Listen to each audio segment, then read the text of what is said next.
Glow चेहरे पे हो या स्टिक्स पे, लगती बड़ी अच्छी है. Now there can be many reasons for the glow on the skin, but what makes glow sticks glow, huh?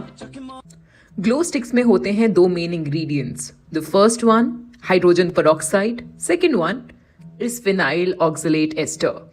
सो इस ग्लो स्टिक के अंदर होती है ग्लास वायल. ग्लास वायल के अंदर होता है एक केमिकल, बाहर होता है दूसरा केमिकल. तो जैसे ही इस वायल को तोड़ो, एक कच करके आवाज आती है और चालू हो जाता है केमिल्यूमिनेसेंस का रिएक्शन.